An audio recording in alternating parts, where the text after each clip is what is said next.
Hollywood TV.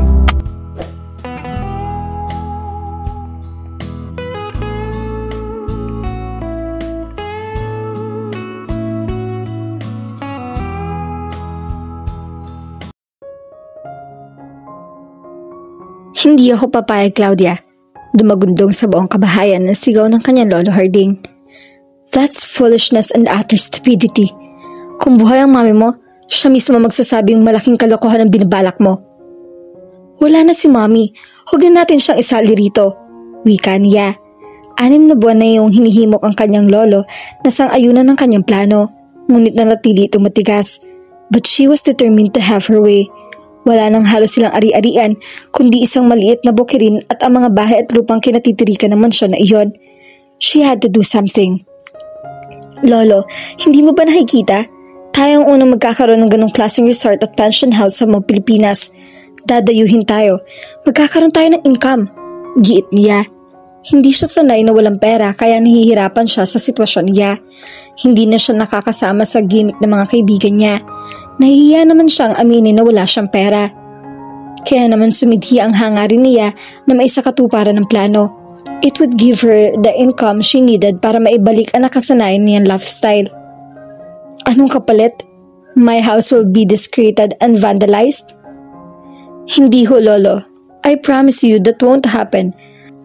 Dahil hindi naman ang mga basta-bastang taong papatuloyin natin dito kapag ginawa natin itong pension house at resort. Hindi pipitsuging resort ang plano ko kung saan kahit walang urbanidad ay pwedeng pumasok dito. It will be exclusive to those who have money to spend. Sisikat pa ang lugar natin, Lolo. Dadayuhin ng marami at sisikat ang pangalang Andrade. Nanghihinayang siya sa mansyon dahil dadalawa na lang sila ng kanyang lolo na umuuko pa roon gayong wala naman yung silid. Ang mga katulong ay nasa labas sa servants' quarter. Patuloy lamang na mabubulok ang mansyon kung hindi nila maipaparenovate. Hindi naman sila mahihirapang humanap ng tauhan dahil loyal pa rin sa kanila ang mga katulong nila. Kahit minsan ay naaantala ang sweldo ng mga ito, hindi pa rin sila iniiwan. Wala na rin namang halos ginagawa mga katulong dahil dadalaw na nga lang silang pinagsisilbihan. Balak niyang isanla sa bangko ang property at ang pera makukuha roon ay gagamitin sa renovation at pagpapagawa ng isa pang mas malaking swimming pool. Hindi naman basta resort at pension house lang ang plano niya. Nung bago matuklasan na bumalik ang tumor ng kanyang mami, they went on a cruise. Regalo iyon ng kapatid ng mami niya na nasa States. Bahamas ang desisyon nito. It wasn't a cruise. It was a mystery cruise. Isang gabing dumalo sila sa dinner kung saan ang host ay ang kapitan ng barko. Bigla na lang may isang diner na sumubsob sa mesa at bumulas ang bibig. May isang lalaking lumapit dito at nagpakilalang doktor at in-announce sa lahat na patay na ang diner. Nalason daw. Since ito lang ang nagkaganoon kahit pare-pareho ang kinain nila, malamang daw na nilason ito. Gimbal silang lahat, ngunit hindi nagtagal ay may nagsalita. Ang nangyari raw ay palabas lamang. Sa buong kurso ng kanilang paglalakbay, iba't ibang eksena ng kanilang nasasaksihan na iikot sa pagkamatay ng diner. Ine-encourage sila ng mga pasahero na mag-participate sa drama at pagtuklas kung sino sila rin. Ang mga gumaganap ay pawang aspiring thespians. Araw-araw ay inaabangan nilang mag-ina kung anong susunod na mangyayari. Nagpustahan pa sila kung sino ang sila rin. She won. Tama ang hula niya na iyong pinakamabait, pinakamayungit, paborito ng lahat ang sila rin. Ganon ang gagawin niya sa kanilang resort. Taon-taon ay magdarao siya ng mystery vacation para sa mga guests. Everybody loved mystery kaya nagtitiyak niyang magkiklik iyon. Isa pa, maraming magagandang tanawin sa Santa Catalina na hindi pa nadidiskubre ng mga tao. She would organize mountain climbing, trekking, rafting at iba pang sports and recreational na kawiwilihan ng mga bisita. Bakit hindi makita ng kanyang lolo ang posibilidad at oportunidad doon? Siguro dahil matanda na ito, hindi na updated sa trend at masyadong sentimental. Kapag isinanla natin ang bangko, ang ari-ariang ito, baka sa bangketa na tayo pulutin, Claudia. Wika pa nito. Wala ba kayong tiwala sa akin, Lolo? Tanong niya. Oo nga't hindi siya nakatapos ng pag-aaral. Alam naman ng lolo niya na taglay rin niya ang abilidad at determinasyon ng lahing Andrade. Ang kailangan lang niya ay pagkakataon na mapatunayan iyon. Itinatanong mo pa? His eyes were mocking her. Don't you think that's a bit cruel, Lolo? Isa rin akong Andrade. Tumawa lang ito, pagko'y umismid. Akala niya nung naloko ito sa negosyo ay malugi ito, luyan na itong nanghihina. Ngunit nakapagtatakang parang lumakas pa ito. Kung tama siya, her grandfather was now 71. Hindi ko isasanla ang bahay at tupang ito. Saan ako titira sa Rosario kapag nalugi ang balak mong negosyo? Sa narinig niya ay napanganga siya at nanlaki ang mga mata. Kumurap-kurap din siya. Tama ba narinig niya? Rosario? Ulit niya. Oo, kaibigan ng lola mo. Oh shit, sigaw ng isip niya. Rosario di Mayuga, lolo? Wala nang iba. Ang lola ni na Rose. Pabulong na lang niyang nasabi iyon. Until now, hanggat maaari ayaw niyang mabanggit ang pangalan ng lalaki. Mismo. Gilas pa rin siya. Bakit yung papatirahin dito? Magpapakasal na kami. Natural lang na tumira siya rito. You what? Bulalas niya. Napakapit siya sa isang Spanish chest at natabig ang flower vase doon. Shit. Tumututol ka ba, Claudia? Tanong nito sa tono na wala siyang karapatang tumutol. Matanda na kayo, lolo. Hindi na kayo dapat magpakasal. Hindi na kayo dadami. Tutol ng buong pagkataon niya na sa Rosario na ayon ang dahil kapatid ito ng lola ni Ross sa father side. Kaya apo na rin itong lalaki. Lolo, kung kailangan niyo lang na makakasama sa pagtanda, naririto naman ako. Kapag ginawa natin itong resort, marami na tayong makikilala at magiging kaibigan. Hindi kayo malulungkot. Tiim ang mga bagang ni Lolo Harding nang magsalita. Mahal ko si Rosario at nagpapasalamat ako sa Diyos na binigyan pa rin niya ako ng pagkakataon na tuparin ang pangako ko sa kanya noon. Lalo siya nalito. Pangako? Matagal nang iniibig ni Rosario bago pa man ako makasal sa lola mo. Ipinagkasundo lang ako kay Concordia at hindi naman ako makatutol. Siguro'y talagang mahina ang tuhod ko noon ni hindi ko nagawang ipaglaban ng damdamin ko kay Rosario. Pagkatapos itang ginoon si Ross ang damdamin sa kanya, ang revelasyong iyon ng kanyang lolo. Ang pangalawa sa pinaka-nakakashock sa kanya. Hindi niyo mahal ang lola ko? Aniya nag-aakusa. Kapangalan niya ang kanyang lola kaya natural na lang siguro nakikisimpatyo siya rito kahit hindi na niya ito naabot ang buhay. Noong una, hindi. Ngunit nang lumaon, natutuhan ko na rin siyang mahalin dahil mabait siya at mabuting asawa. Pero nang mamatay ang iyong lola, bumalik ang damdamin ko kay Rosario. Alam ko namang hindi siya nag-asawa. Nilapitan ko siya at inalok ng kasal. Tumanggi siya. Hindi niya malaman kung matatawa o maiiling. Hindi pa siya ipinapanganak nung namatay ang lola Concordia niya. Ibig sabihin, mula noon hanggang ngayon, nagpakipot si Rosario. Pero bakit ba niya po problemahan ang pagpapakipot ni Rosario? Ang importante, hindi ito dapat pakasalan ng kanyang lolo. Wala siyang balak na makasalamuha muli si Ross. It had been 8 years since he broke her heart and caused her tear ducts to run dry. Ngunit nasa puso pa rin niya ang hinanakit nito.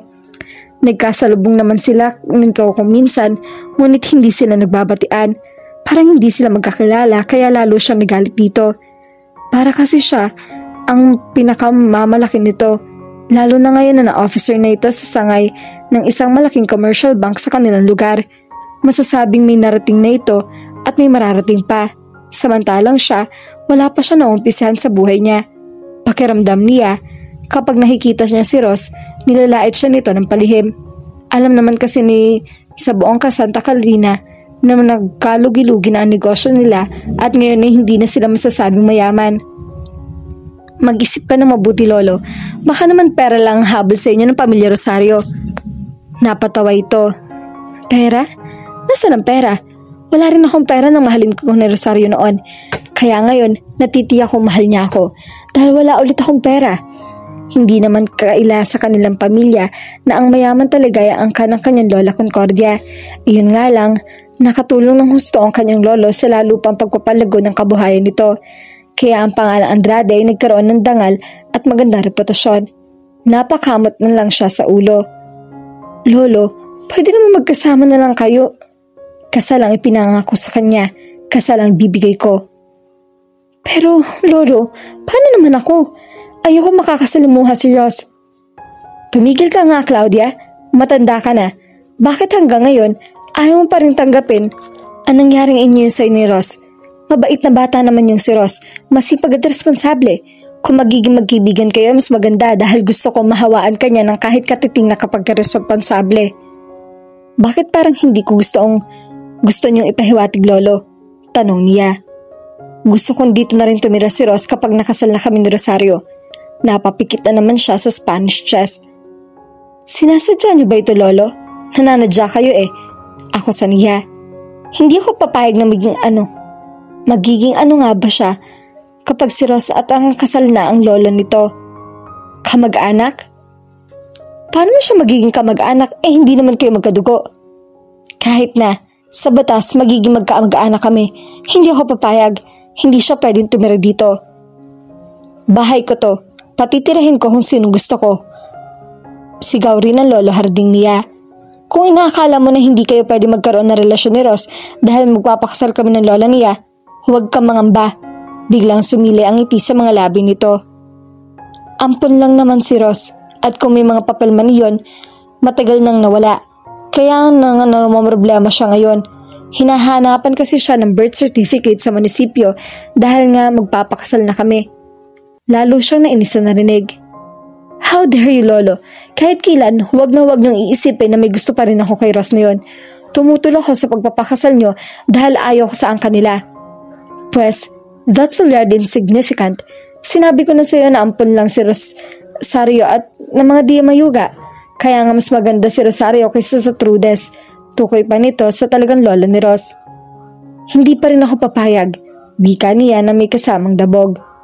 Wala na nga tayong pera, magpapakasal pa kayo. Simpleng kasal naman. Umismid siya. Huwag sanang mahanap ang birth certificate ni Rosario. Dalangin niya. Hindi dininig ng dalangin ni Claudia. Pagkaraan ng isang buwan ay simpleng kasalan na naganap sa basilika sa kanilang bayan. Ngunit kahit simple lamang iyon, dimunumog na maraming usosyar at usosyara ang kasal. 71-year-old ang groom at 69 naman ang bride. Siya ang nahiya sa nangyari.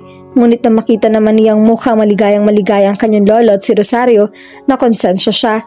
Kaya naman tanggap na niyang ang matandang babae bilang pangalawang lola. Total, mabait naman itong talaga. Kahit kulubot na ang mukha nito at puti na ang buhok, kapag ngumiti ito'y parang isang young bride. Hindi talaga tumatanda ang puso. Siya ang tumayong maid of honor, samantalang si Ross ang best man. Sa buong seremonya at reception ay hindi sila nagpansinan nito.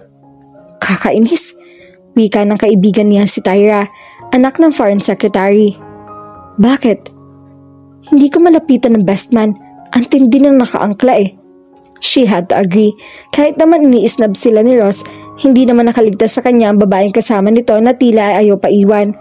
Kulang na lang ay pumesto na rin ang babae sa may altar nung seremonya ng kasal. Lagi ito nakasabit sa braso ni Ross. Mas mataas siya rito at mas maputi. Ngunit hindi maikakailang maganda ito. Makinis din ang morena ng kutis nito. Pilipinang Pilipina. Maganda rin ang tindig nito. Mayaman ng dibdib at mabilog ang balakang. Para yun lang, natatakot ka? Can't you see? Mukha ka pa namang maid. Wika niya. Ipakilala mo kasi ako sa best man. Ayoko nga. Bakit? Baka ligawan ka. Then she giggled. Parang ipakita ang biro ang sinabi niya. Ang totoo, she hated the idea of Ross having a woman in his arm and courting another woman. Kahit na kaibigan pa niyang babae. Kakaiba ang ngiti ni Tyra. Bumalik agad kay Ross. Wika ni Lola Rosario rito na makauwi sila sa bahay. Nasa tabi ni si Claudia ng lolo niya, nakaismid sa babaeng kasama pa rin ni Ross. Opo Lola, ihahatid ko lang si Gina. Ngumiti naman ang babaeng nagngangalan Gina at hinalikan muli sa pisngi ang bagong kasal. Best wishes Lola at congratulations ulit Lolo Harding. Siya, lumakad na kayo at na makabalik agad si Ross. Marami pang hahakuting gamit at mga regalo sa itaas. Wika ni Lolo Harding. Napangiti si Claudia. Wasn't it obvious? Hindi rin gusto ng lola niya si Gina. At least, sa bagay na iyon ay magkakasundo silang maglolo. Pero problema pa rin niya ang pangarap niya. Ang balak niya kay Lola Rosario makipag-usap. Obvious namang mahal na mahal nga ito ng kanyang lolo. Kung makukumbinsi niya si Lola Rosario na gawing resort ang kanilang tirahan, ito na ang kukumbinsi kay Lolo Harding na pumayag. Tutuloy na kami, Lolo. Hinagkan din ni Rosanoo ang abuelo at bahagya na lamang siyang tinanguan. Kakain na raw po, senyorita. Wika ng maid sa sumilip sa silid ni Claudia. Pakisabi busog pa ako dahil marami akong kinain kanina sa reception. At saka may kausap pa ako sa phone. Importante. Aniya. Nanlaki ang mga mata ng katulong, nagtataka dahil wala naman siyang kausap sa telepono. In fact, she was just lying in bed. Sabi ko, may kausap ako, okay? Yun ang sabihin mo sa kanila. Sige na, iwan mo na ako. Taboy niya rito.